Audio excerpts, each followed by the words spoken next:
भाभी, क्या बना रही हो आज खाने में?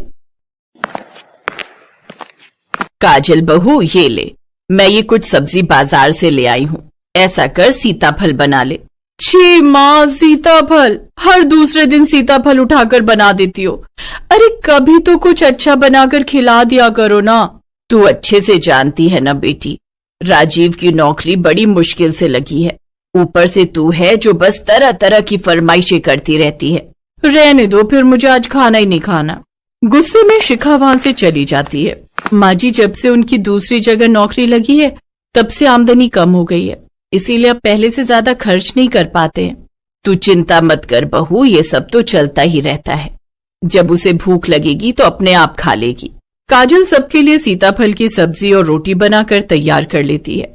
सब खाने बैठ जाते हैं, लेकिन सीता खाना खाने नहीं आती।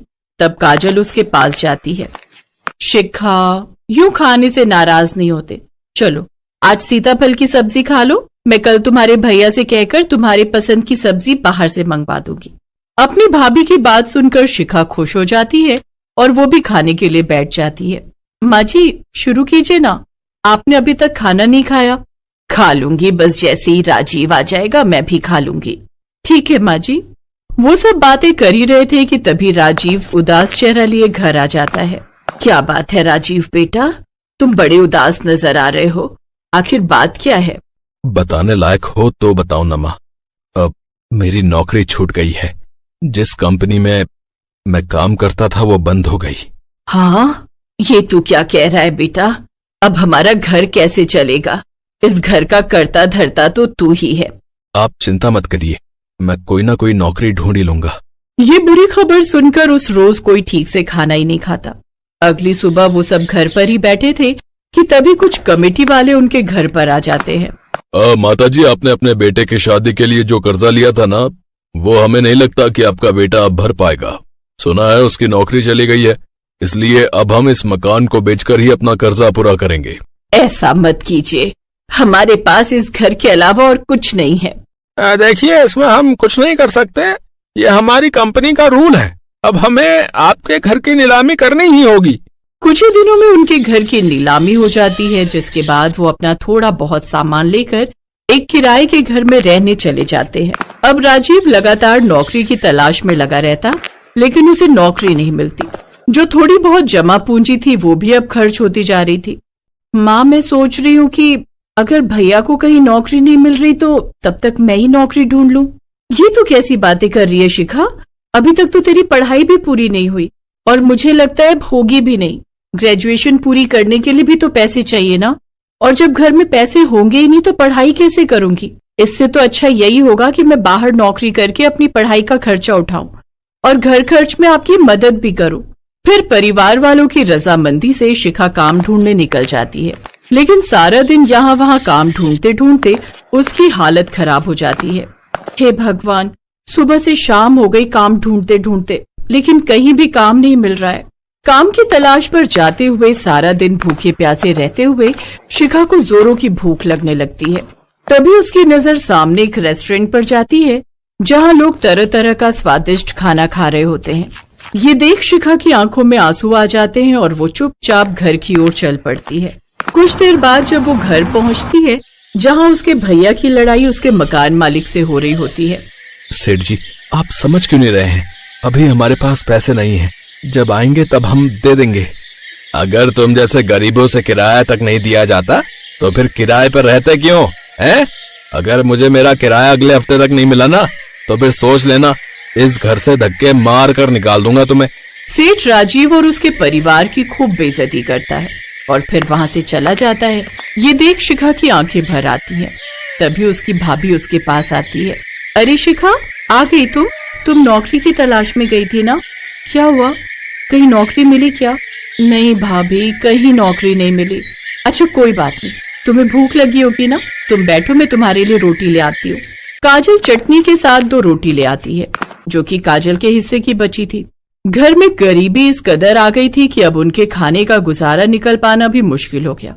काजल खुद भूखी रहकर वो खाना अपनी ननद को खिला देती है। रोटी के साथ चटनी देख शिखा को अपने पुराने दिन याद आते हैं, जब वो सीताफल, तोरी, घिया और भी कई सब्जियों के लिए नाक उठाती थी। लेकिन अब उसे सूखी रोटी के साथ चटनी खानी पड़ती है। अरे काजल, तुमने सबको खाना खिला दिया, अब खुद भी खा लो। जी अभी खा लूंगी। फिर रात को सब सो जाते हैं, लेकिन आधी रात को काजल के खाली पेट में गैस का दर्द होने लगता है और वो उठकर बाहर आंगन में टहलने लगती है। शिखा पानी पीने उठती है तो वो भी अपनी भाभी को बाहर टहलते हुए देखती है। भाभी, आप सोई नहीं? हाँ, वो पेट में थोड़ा दर्द था और नींद भी नहीं आ रही थी। आएगी भी कैसे? कल के लिए राशन हो जाए इसलिए आप खुद भूखी रही, तो दर्द तो होगा ही ना। आप सचमुच बहुत अच्छी हो भाभी, चलो मैं भी आपके साथ वॉक करती हूँ। दोनों ननद भाभी घूमते घूमते घर के पीछे बने खेत में पहुंच जाती हैं। भाभी, ये क्या है? क्या आप भी वही देख रही हो जो मैं देख रही हूँ? क्या ये केसर की खेती है? हाँ शिखा, ये तो सच में केसर है, और वो भी इतना सारा केसर। तुम्हें पता है केसर बाजार में कितना महंगा मिलता है? अगर हम ये केसर बेचे तो हमें कितना मुनाफा होगा। बिल्कुल ठीक कहा आपने भाभी, चलो अब इसे तोड़कर घर ले चलते हैं, फिर सुबह बाजार में जाकर बेच आएंगे। दोनों उस खेत से केसर तोड़कर अगले दिन बाजार में बेचने चली जाती हैं। बाजार में ठेला लगाकर वो दुकान से थोड़े सस्ते दामों में केसर बेचने लगती हैं। आइए आइए, केसर ले जाइए बेहद ही सस्ते दामों में, आइए आइए। कुछ ही देर में उनके पास ग्राहकों की लाइन लगना शुरू हो जाती है और उनका सारा केसर बिक जाता है। पहले ही दिन दोनों खूब पैसे कमाती हैं। ये तो सचमुच कमाल हो गया। इतने पैसे तो भैया 2 महीने में काम करते तब जाकर कमा पाते। हमें सच में कितना मुनाफा हुआ है। सच कहा तुमने। शिखा अपनी भाभी के साथ खुशी खुशी घर लौट आती है और घर वालों को सारी बात बताती है। भैया, अब आप सबसे पहले ये पैसे उठाकर उस सेठ के मुंह पर मार कर आओ, और भाभी इन कुछ पैसों से आप राशन ले आओ। आज की हमारी पहले दिन की कमाई से अभी भी हमारे पास इतने सारे पैसे बचे हुए, इनमें से कुछ पैसे हम अपने भविष्य के लिए सुरक्षित रख देंगे। और ननद जी, कुछ पैसे आप मुझे दे दीजिए। हाँ हाँ, ये लो ना भाभी, आपको अपने लिए कुछ लेना है क्या? हाँ, ऐसा ही समझ लो। अच्छा चलो अब मेरे साथ चलो। लेकिन कहाँ? चलो ना, फिर बताती हूँ। काजल सबको अपने साथ लेकर जाती है। वो एक बड़े से रेस्टोरेंट में जाते हैं। वेटर, आज मेरी ननद के लिए इस रेस्टोरेंट का हर शाही खाना लेकर आओ। जी मैडम। भाभी, आपने मेरे बारे में इतना सोचा, आप सचमुच में बहुत अच्छी हैं। मैं जानती हूँ शिखा, तेरा कब से मन था अच्छा खाना खाने का, लेकिन अपनी गरीबी और तंगी के चलते हम तेरा ये ख्वाब पूरा कर ही नहीं पाए। लेकिन अब और नहीं, आज जो तुम्हारा मन हो वो सब खाओ। शिखा की आंखों में आंसू आ जाते हैं और इसके बाद शिखा अपने परिवार के साथ शाही खाना खाती है। वो खाना खाकर उसे ऐसा लग रहा था जैसे उसका कोई सपना पूरा हो गया हो। पेट भर खाना खाने के बाद वो सब घर आ जाते हैं। अब वो लोग केसर बेचकर खूब पैसे कमाने लगते हैं और खुद का घर ले लेते हैं। सलोनी एक अमीर घर की लड़की थी। रोहित और उसकी लव मैरिज थी। रोहित की फैमिली ठीक ठाक थी। रोहित के पापा रमेश कुमार एक बार काफी बीमार पड़ गए। उसके बाद से रोहित ने अपने पापा को काम करने के लिए मना कर दिया और छोटा भाई अभी पढ़ाई कर रहा था, इसलिए घर में कमाने वाला रोहित ही था। रोहित, ये क्या? तुमने मुझे सिर्फ 500 रुपए पकड़ाए हैं। तुम्हें पता भी है ब्यूटी पार्लर का खर्चा कितना है? कम से कम भी लगाओ तो 10,000 मुझे चाहिए। सलोनी, 10,000? कैसी बातें कर रही हो? 1,000-2,000 की बात और है, वो भी मैं तुम्हें बड़ी मुश्किल से निकाल कर दूंगा। पर 10,000 रुपए तुम सिर्फ पार्लर में खर्च कर दोगी तो मुझे तो बाकी घर का खर्चा भी देखना है ना। काश मैंने पापा की बात मान ली होती और तुमसे शादी ना की होती, तो आज मैं अनमोल के साथ कितनी अच्छी लाइफ बिता रही होती। आखिर तुम्हारे मुंह पर वो बात आ ही गई ना कि अनमोल एक पैसे वाले खानदान का लड़का है। खैर छोड़ो, अब ये सब बातें करके मेरा मन मत दुखाओ। मैं पहले ही बहुत परेशान हूँ। पापा को दवाई दिलाने लेकर जाना है, मैं भी जा रहा हूँ। शादी के बाद रोहित और सलोनी के रिश्ते में खटास आने लगी, जिसकी सबसे बड़ी वजह सलोनी का एक अमीर खानदान की लड़की होना।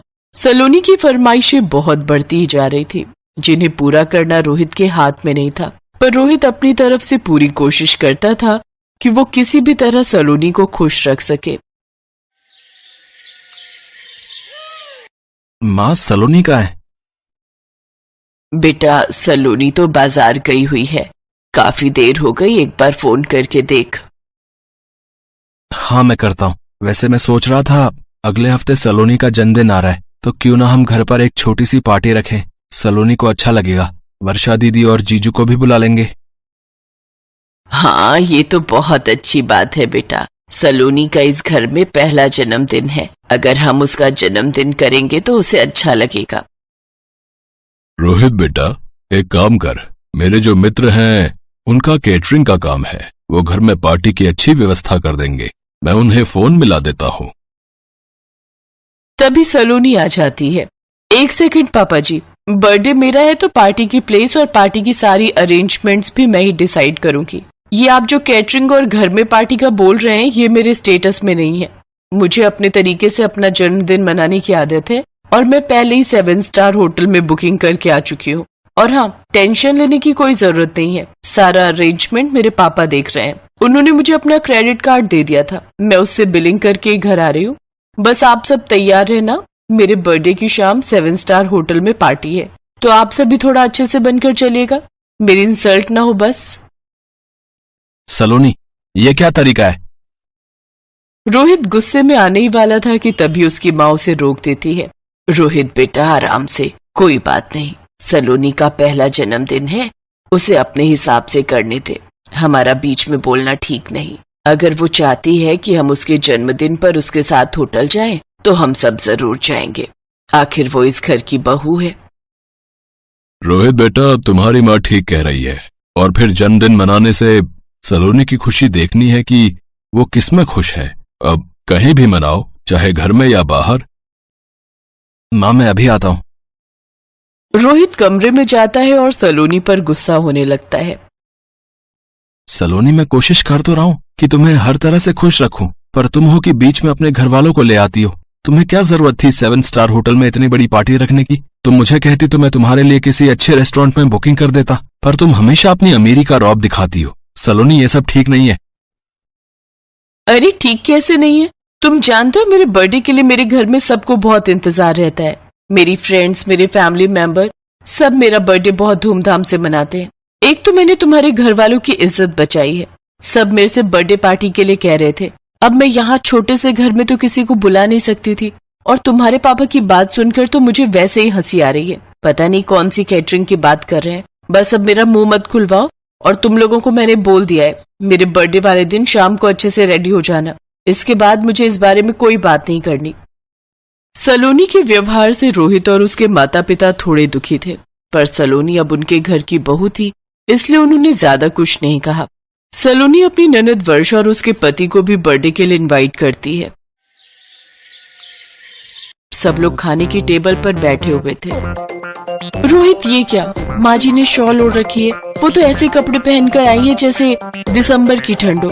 तुम्हें पता है गर्मी का मौसम है और ये शॉल ओढ़कर आ गई है। सलोनी, माँ को एसी में बैठने की आदत नहीं है और यहाँ फुल एसी चल रहा है। माँ ज्यादा देर एसी में नहीं बैठ सकती, पर वो तुम्हारे लिए यहाँ आई है। अब यहाँ तो काफी समय लग जाएगा और एसी में उनसे बैठा नहीं जाएगा, इसलिए मैंने ही उन्हें बोला था कि वो कोई शॉल रख ले। इसमें हर्जी क्या है? सलोनी बेटा, जरा इधर आना। आई पापा। सलोनी बेटा, केक कट चुका है। अपने ससुराल वालों की पसंद का क्या ऑर्डर करना है वो पूछ लो। हम सब ने तो अपनी पसंद का ऑर्डर कर दिया है। पापा, ये सब तो वही दाल रोटी खाने वाले हैं। इन सब ने 7 स्टार होटल का खाना शायद ही कभी खाया हो। पहले वो देखो ना, वर्षा दीदी के बच्चे ऐसे कोल्ड ड्रिंक पी रहे हैं जैसे उन्होंने लाइफ में कभी कोल्ड ड्रिंक पी ही ना हो। सच, कैसे गवार ससुराल वालों को बुला लिया मैंने अपनी बर्थडे की पार्टी में। तभी वर्षा वहाँ से गुजरते हुए सलोनी की बात सुन लेती है और वो अपने दोनों बच्चों को समझाकर बैठा देती है। रोहित के मम्मी पापा ज्यादा हैवी खाना नहीं खाते थे, तो उन्होंने दाल और चपाती ही खाई। रोहित का मन थोड़ा खराब था और वर्षा भी सलोनी की बातें सुन चुकी थी, पर सलोनी के बर्थडे की वजह से कोई कुछ बोल नहीं रहा था। कुछ देर बाद उसे उसके दोस्त दोबारा डांस के लिए बुलाने लगते हैं। सलोनी, आ ना यार, थोड़ा और डांस करते हैं। तेरा बर्थडे है, कितना मजा आ रहा है यार। यार बहुत थक गई हूँ, इतनी देर तो तुम लोग के साथ डांस किया है। अच्छा ठीक है, चलो। सलोनी जैसे ही दोबारा डांस के लिए उठने लगती है, अचानक चेयर के कोने से उसकी ड्रेस फंस जाती है और पीछे से पूरी फट जाती है। सलोनी एकदम से बैठ जाती है। अब यार मेरे ना पैर में एकदम दर्द हो गया है। एक काम करो, तुम लोग करो डांस। मैं अभी आती हूँ। सलोनी बेटा, मैं जरा तुम्हारे पापा के साथ रिसेप्शन पर होकर आती हूँ। तुम्हें काम तो नहीं है ना? नो मॉम, मैं ठीक हूँ, आप हो आओ। काफी देर तक सलोनी चेयर से जब नहीं उठी तो रोहित परेशान हो गया। क्या बात है सलोनी, तुम इतनी परेशान क्यों हो रही हो? मुझसे तो कह सकती हो।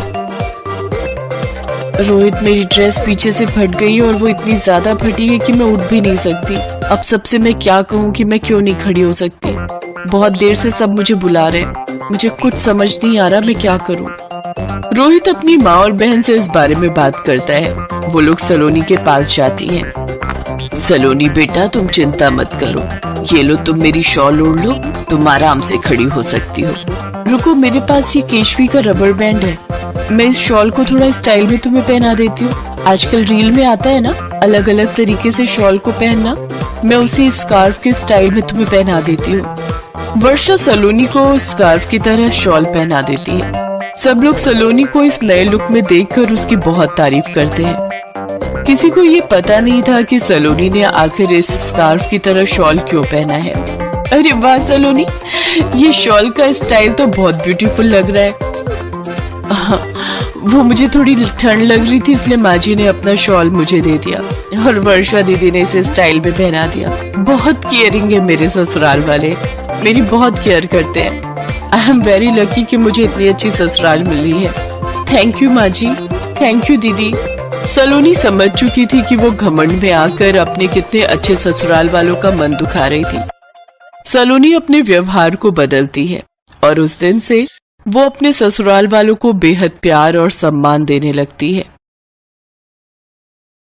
इस वीडियो को लाइक करें, हमारे चैनल को सब्सक्राइब करें, बेल आइकन जरूर प्रेस करें हमारी न्यू वीडियो सबसे पहले देखने के लिए।